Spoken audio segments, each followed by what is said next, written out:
Hello, and welcome to Herp A Derp, a podcast about breaking the stigma on herpes and empowering the community.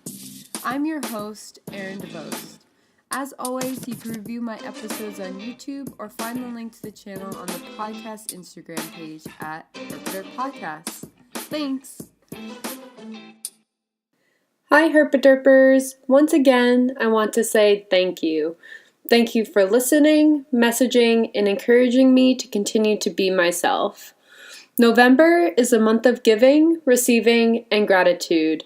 Herpes was an unexpected gift we did not ask for, but I also welcome herpes in open arms because it has led me to connect with all of you and our shared experiences with herpes for a lifetime.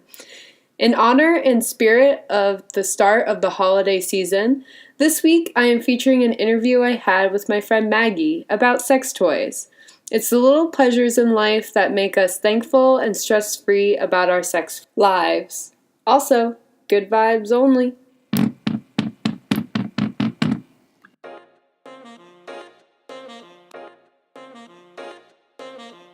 It's been interesting. I mean, I've gone and done a little bit of research, so I had some clue what I was talking about, because I don't know a lot about herpes. Mm-hmm.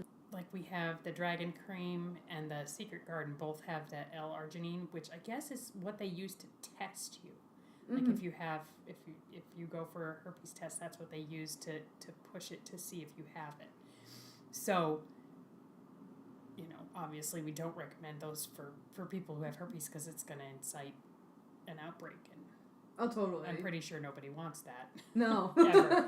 Just from your description of it, I know nobody wants that ever. Oh, yeah, no. I am here today with my friend Maggie. I had met Maggie through my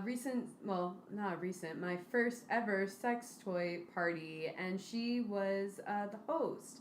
And I learned a lot from Maggie at the sex toy party, because not only did I learn the different types of toys and such to use, like for pleasure, and the types of ingredients that were in some of the creams, and as well as some of the sprays for cleaning your toys. But it was interesting because was the only person at the party that had herpes, or at least like openly admitted to it, and I was a little nervous to tell Maggie at first because I loved all these products, and then I had to think to myself, whoa, like I actually need to figure out if any of these are inflammatory, or if I can, actually buy some of the products, because they were just amazing. As you could tell, I probably bought some. But I just wanted to give Maggie a moment to introduce herself before we kind of dive in. And again, Maggie, welcome. Well, it's great to be here. I'm very excited. I've been listening to the podcast and really enjoying it. And as you said, I'm an Athena's goddess, which is the company that I work for. All of the sales reps are called goddesses and Adonai. It's a really fun job. I get to go and show people how to make themselves happy. Orgasms are good for you. Everybody should have them. Everybody. And if you don't know how, you should find out how, because there's lots of things to help. And it was interesting for me to look at it, and fortunately we have great resources where I can pop into a group of people who've been doing this for, the company's 20 years old, so the people who've been doing this for decades, and say, hey, I have somebody who has herpes, what products are going to be an issue for her? And within hours I had answers of which of our products had the inflammatory ingredients, and a couple of suggestions. I've had a couple other things that I was able to look up. It pops up periodically. Somebody will say, hey, I have a customer who's having trouble with this or with that. And we have all these resources of people who jump in and go, oh, well, this works for that. These two particular creams have the really super inflammatory ingredients, so tell your people with herpes don't use these. And we try them when we're doing our demos, because a lot of people are not as comfortable as you about talking about herpes and having it, to say, here's this particular thing, but it can be very inflammatory. If you have herpes, or someone who does, you might want to tell them they don't want to use this, so that nobody has to to out themselves at a party full of people that they don't necessarily know all of. I actually don't show the products that are, I don't have them in my demo kit. We only have 2 that are super inflammatory for the herpes, and so I just don't even show them in my demo. We have so many other things that aren't, that I don't see the need to use them. But it's a lot of fun, and I love going to the parties and helping people find the toy that's right for them, because everybody's different, you know. Some people like extra pressure here, some people like less pressure there, more pressure there. So it's really fun, and you know, we do the ordering privately so people can ask questions when they're not comfortable saying, "Hey, I want to know how to do anal right." Like, I don't want to ask that in a room full of people. You don't have to. No, I mean, so true, right? Like, going to a sex toy party really takes you out of your comfort zone, too. A lot of people. Yeah, like, and that was my first one, too, meeting you. So it's just kind of like, okay, like, I know some people here, but how do I go about this? Kind of thing, too. And that's really great that you take out some of your products that you feel either people, like, don't need, or that it's, you know, harmful in some ways, too. So, and that's so important, because some people think, like, oh, like, I can just take this and it'll be fine. But, you know, having, like, a sex toy is really great in, like, finding, like, that pleasure for yourself, but also, like, knowing that there are some risks with it, and especially with herpes, too. Because herpes is transmitted through skin-to-skin contact, so it's not transmitted through blood or saliva, but it's still important to realize that you shouldn't share your sex toys, right? Right. Yeah. Herpes can be shared through sex toys and grinding, and even through mutual masturbation, too. And many people don't realize that. Even though it is skin-to-skin, it can still be, you can still spread it. And you can still be shedding without realizing it, which is really important to really talk to your partner about it, and also when you're, you know, going to use sex toys together. So just all, like, knowing that risk. Know that once the sex toy has been in one, you should, you know, and condoms work on sex toys too. Mm-hmm. You know, I know that's seems like one of the go-tos for people, that's sort of your best recourse. And so you can use condoms with sex toys. But things to know about condoms, you can't use silicone lubes with condoms. Latex and silicone do not get along. Yeah, what happens with that? It melts the condom. Whoa. Yeah, this is not something, I mean, even STIs aside, nobody wants a melted condom. That's just, even if it's not birth control, that just sounds bad. Yeah. No, I had no idea. Yeah, I have learned lots of things. One of the things I love about Athena's is that when I signed on, I had 47 units of training to go through. The first 9 were sex ed. Wow. Then there was a bunch of product stuff. Then there was about, you know, how you do parties, how you do the ordering and stuff like that. But to me, that they started with sex ed. And I was very happy to know that I actually knew a lot of the stuff they said. I didn't know some of the statistics, but I knew the anatomy, and, you know, I grew up with parents who volunteered for Planned Parenthood, so I don't remember not knowing where babies came from and how they got there. Mm-hmm. So it was nice to know that information serves me well. And, you know, I was the girl in school that the girls came to when they had questions, you know. One of my best friends in high school came to me and said, "Can I get pregnant through 6 layers of clothes?" I was like, "Oh, dear honey, no." But she didn't know. Yeah. And so she was worried. Mm-hmm. So, you know, it's been an interesting progression for me. And I thought about doing it for years. I've only been doing it for about a year. And it always looked like fun, but I was never really happy with the companies. Like, I didn't like the products that they had. I didn't think they were really good quality.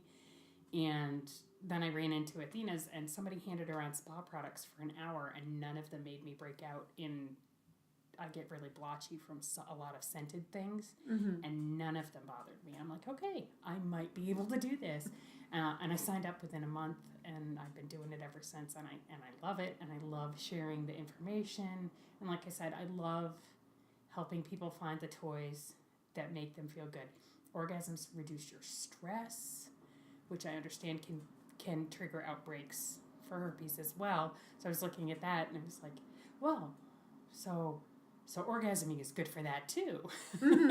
Absolutely. Like reduce your stress and you reduce your outbreaks, which again just can't be anything but good. Yeah, absolutely. Yeah. And many people, are even afraid after once they got, I know once I had my diagnosis, I was really afraid to use a sex toy even because I was just like, whoa, is this going to literally make me or break me or Right. outbreak me, I should say. Is there something in this that's going to trigger that?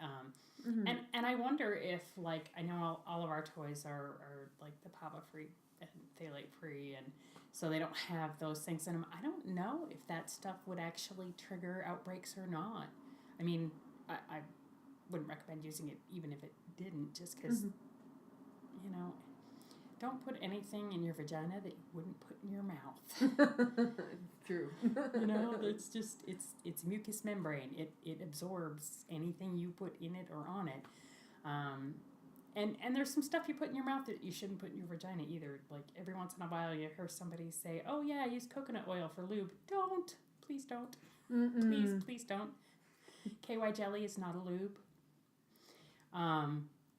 They make great lubes. They make some really good ones that have almost no ingredients in them.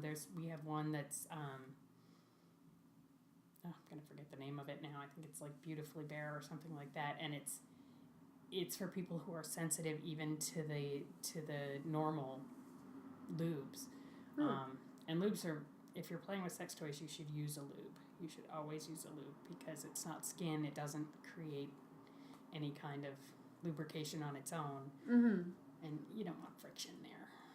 No, like that sounds rough. Yeah, no, it just, nobody wants a rug burn there. Oh, absolutely. And mostly lube is it water-based? Is that what it is? There's water-based and there's silicone-based. And there's also a hybrid one, which has, because the water-based rinses away really easily. Mm-hmm. And it wears off a little more easily. So if you want to, say, have sex in a shower, a water-based lube isn't going to really stick. But you don't want to use a silicone-based lube with any of your toys, any of your silicone toys, any of your latex condoms. So they have a hybrid one that has the staying power of silicone, but it doesn't damage like latex and silicone, so you can use it with your silicone toys. And that's a perfect harmony is the one we carry. I mean, other places carry them, but I think ours are best, of course. I don't know why. Partly because the owner of the company, we call her the CEO, is serious about all of our stuff needs to not be harmful to people. It needs to not have the things in it that we know are bad for you or that are carcinogens or just aren't good for you. A lot of the lubes, like you go to the doctor's office, the lube they use has a glycerol base to it. So it has like a sugar to it or something. Yeah, I was going to say, it sounds like that. Glucose. Yeah, I don't know what it is. I'm trying to think specifically what they said, but it's not good for you. A couple of my fellow goddesses bring their own lube. She's like, no, use this. That stuff is not good for me. Hey, at least they know. And they're educating their doctors on, looking at it and going, oh, yeah, that does have that in it. Mm-hmm. I also have one who brings her own wipes with her because she's like, the stuff they give you just never works. Hey, if they know it and want to present that, and that's a thing too, and especially I'm not sure I told you this, but now Herp A Derp is part of HANDS Network, which is Herpes Activist Networking to Dismantle the Stigma. And so we are starting to have a lot more doctors on there. I believe one of the founders or one of the, I'm blanking on that name right now, but like we're trying to like move the National Health or National. After the last podcast, I went and was checking out the hands page and stuff, and I mean, there's some heavy hitters on there that have access to teaching doctors more about what's going on, which is awesome. Yeah, because your doctor should know. Right, and they say, like, it's not, like, even the last doctor I saw was just like, like, herpes is not that big of a deal. And I was like, I know it's not, but it's a big deal to people. Right. Especially getting, like, your first diagnosis. Like, right. It's not a big deal to you, but to me, it's a big part of my life. Right. You know? Yes, there's treatments and but it's a part of my life. That makes it a big deal. Exactly. Yeah. So, like, definitely making sure that doctors have that. And then also, I talked about in a previous episode how I went to therapy for a little bit to kind of, like, seek and, like, see that through. And when I was talking with my friend Jess, who I was interviewing about it, they... and she's in school for therapy. Yeah, that was great. They hadn't. Thank you. Yeah, and thank you, Jess. And it was just so informative that therapists haven't really evolved to talking about that yet. Like we've had like AIDS and like other STDs and such, or HIV actually. But yeah, like just really seeing that through and how herpes isn't dealt with that way. Yeah, we still don't talk about sex in the U.S. Yep. We use it to sell everything from cars to soap, but we don't talk about it. Mm-hmm. It's still taboo subject. It's like, it shouldn't be. It's a natural human thing. I used to work in brain injury, and one of my very first professional presentations ever was on sex as a valid goal. Oh, wow. Because it's part of being human. Touching each other, skin-to-skin contact is very important to human beings. And, a lot of these people with severe disabilities don't get that. Mm-hmm. And, it was not necessarily about, getting them laid, but that was a motivator for them. You're working with a 17-year-old guy with a brain injury. He doesn't care about, necessarily looking right for a job or whatever, but he wants to get laid. And if you explain to him that girls are not going to go with the guy who smells like a garbage can, he's going to bathe more often because that's a motivator for him. Absolutely. So you take what they want, and everybody wants some kind of attention or touch in their life and should have. Mm-hmm. Definitely. And it's one of, the hierarchy of needs even. Like, I think, is it, it's high, I consider it higher. Like, but even so, like, it's a basic need. High. Yeah. And many people are trying to, especially like with the Hands Network, and I appreciate like even talking to you about this, how it just really needs to be vocalized and out there, and how we just, we have to start talking about it. Like even when I started talking about herpes with someone, they're just like, oh, and I'm like, oh, like you didn't know I had it, like kind of thing at this point. So I don't know, it's just becoming like so natural to me, and then for other people to like not know or be like, oh, like Erin has herpes. I'm just like, no, like I'm still the same. It's just still Erin. I mean, yeah. No one is their disability. No one is their size. No one is their color. No one is. People are people. Mm-hmm. And yes, some people have herpes. Some people have that big foot. Some people have an extra toe. Whatever. Like they're still people. Absolutely, and a person's a person. Yeah. No matter what. I saw a great picture the other day of, it was a row of skeletons, and they were labeled black man, white man, Indian. They're skeletons. They all look the same. We all have the same structure. We all have the same organs. We all have the same skin's an organ. Some of it's a different color. Mm-hmm. Yeah, it's like, it's 2018. We're all still people. Exactly. Exactly. And so kind of,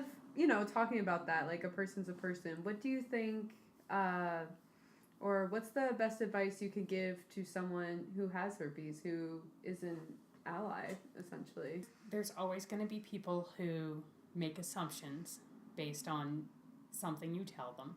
Mm-hmm. I have a very active sexual history. One of the reasons that I actually used to do you remember the Kids on the Block puppets for disabilities? Yes. Well, they had an AIDS one. They had an AIDS Wow. presentation, and I actually used to do that. I used to be one of the puppeteers for that because I had a very, very active decade. And the only reason I don't have an STI is because I was lucky. It was not because I was smart. It was not because I was careful. Definitely was not because I was careful. It was because I was lucky. Mm-hmm. And I can't fault someone else for not being lucky. Like, that's, to me, that's crazy. And lots of people do. Lots of people. And lots of people find out that I have a history. People find out I sell sex toys, and I get a little, ooh, I don't know about that. And it's like, it's just sex, people. It's not that big of a deal. I mean, it is. It's a huge deal, but it's not a scary thing. But you are going to find people who are going to make judgments about you. And, what is that? The people who matter don't mind, and the people who mind don't matter. Mm-hmm. That whole mind over matter thing. And I really like that, because a lot of times when people make those kind of judgments and stuff, it really has nothing to do with the person they're judging. It has to do with the things that are wrong inside of them that they're worried about. I mean, I get people who, I'm a bigger girl.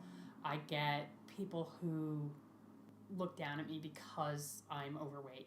I literally have had someone approach me, look at me from head to toe and back up again and walk away because I didn't fit their guidelines of what they thought the person who was doing whatever this was should be. And I could be upset about it, and I could be hurt, but they don't matter. The stuff in her head that makes her so afraid of fat, I feel bad for her, and that's kind of where I go with stuff like that. When people make judgments based on single items about things, it's like, what happened in your world that made you so small-minded or so afraid of the universe? And wow, it must be sad to live like that. Like, I'm a very, very, very open person. Like, I live my life completely out loud. I don't hide. There are no skeletons in my closet. They all live out dancing around the room. I freely admit that I have had sex with a lot of people, and I don't regret it. Mm-hmm. And again, I was lucky. And I do, when I'm doing parties and stuff, I do try to encourage people to be safe, because no one wants to get an STI. If you can avoid it, that's great. It happens. Mm-hmm. But it isn't, it isn't who someone is any more than diabetes is who somebody else is, or cerebral palsy is who somebody else is. We aren't defined by that. It can change how we interact with the world, but it doesn't change who we are. Mm-hmm. That was beautifully said. Exactly like the kind of advice. Yep. And my tagline for my email is, if we don't share knowledge, we will share ignorance. Wow. That's powerful. I was talking to somebody, and she said that, and I'm like, can I take that? So Raven Ward gets credit for that. I've never met her in person. I've only talked to her online around medieval reenactment. But that line has stuck with me, and I've always kept it as my tagline, and I probably always will, because it's true. If you don't talk about things, if you don't share information, people will be ignorant and make stupid decisions based on things they don't understand. Absolutely. Yeah, and that's why we love people like you, and especially being a part of like the Hands Network. It's it all starts with a conversation, and that, you know, herpes doesn't define who you are as a person, and the fact that the stigma is more dramatic than the virus itself. Yeah, I love the I have herpes and tag thing. That is awesome. Thanks, Courtney, for that. I'm awesome, and I do this, and I look smoking in a bikini, I think was one of the ones that you used on the podcast. I'm like, that is awesome. Exactly. Yeah, it's just, you know, we're developing more hashtags too, which is really great. So it's kind of like, what stigma? And I have herpes. And so it's just, I don't know, it's such a beautiful thing. And that the fact that, I don't know, even like, you know, it's 2018. Like, it's about time to have these types of conversations too. Welcome and to just the 21st century. Let's get over the Puritanism and the silliness that goes with that and move on to let's be nice to people. Exactly. Let's just be nice, okay? That's all we need in the world, you know? Yeah. You know, and assume that whoever it is that's not being nice, that they have their own demons. Mm-hmm. And don't take it personally. It's not about you. It's about what's in their heads. Oh, totally. Yeah, and that's something that took me, even when I had my first rejection kind of thing, I was just like, okay, like, you know, they're thinking about what, you know, herpes is, like all these stigmas around it, but, you know, they're saying like, it's not me, it's what I have kind of thing. So, yeah. And in a way that was kind of respectful of him to say it like that, but at the same time, it kind of like throws you off a bit because you're like, whoa, like. Yeah. And working in disabilities for years, they talk a lot about person-centered language. You know, it's not a brain-injured person, it's a person with a brain injury. Mm-hmm. It's not a cerebral palsy person, it's a person with cerebral palsy. And, you know, people kind of roll their eyes and go, oh, politically correct. But it's not. It's about how you use language affects how you think about things. So if you think of someone with herpes as a herpes person, as opposed to a person who has an illness, then you're really discounting the whole person part of that person, which is crazy because people are fascinating. I love to learn about people and hear their stories, and I find people fascinating. I very rarely meet people I don't like. Although I do have really good creep dar, like the ones that make you uncomfortable, I can pick them out of a crowd, which has been very helpful in my wild youth. Oh, absolutely.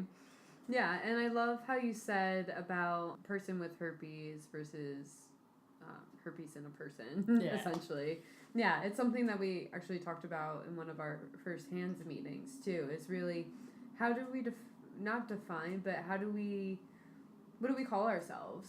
You know, like, it's just, we are someone with herpes. We are... Herp A Derps. Yeah, exactly. Herp A Derpers. I love Herp A Derps. It sounds happy.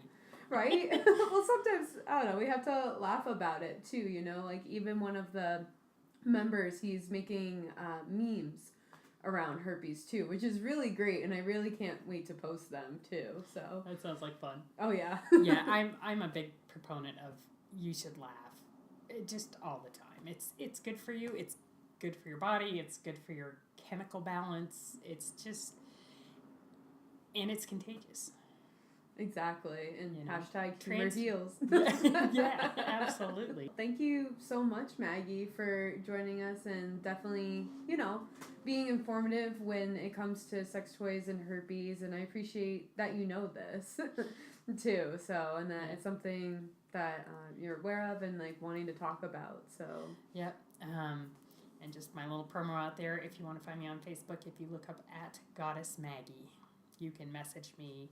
And I am actually going to be doing a holiday shopping spree group on Facebook where I'll offer deals on some of our spa products and then later in the week on some of our toys.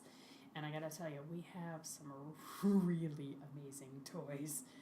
You know, I started to write a wish list and I'm like, oh, forget it. I want one of everything in the catalog. And I have a few, and I actually get to write things off as tax write-offs. I get to buy sex toys for myself and write them off on my taxes as product research. Hey, tax pay returns. That is awesome. And I love being a resource for people because, you know, if you go and talk to people about sex toys, then they feel like they can talk to you about like problems they're having, or, you know, some people will have discomfort and they don't understand that if it's not comfortable, something's wrong. Like sex should never hurt. Mm-hmm.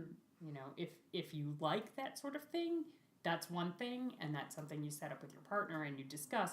But just generally, like, sex shouldn't hurt. Good advice there. That's a good note to leave it on, I think. Oh, definitely. Yeah, and I'll be sharing the page that Maggie's talking about with the holiday sales coming up. So yep. You do have to message me to get on it. It's a closed group, so you message me to get on it, and you have to answer a couple of questions. But if you message me, I'll throw you on there on Facebook, and you can answer the questions that are basically, are you over 18? How did you hear about this? And I don't remember what the last one was. Something innocuous.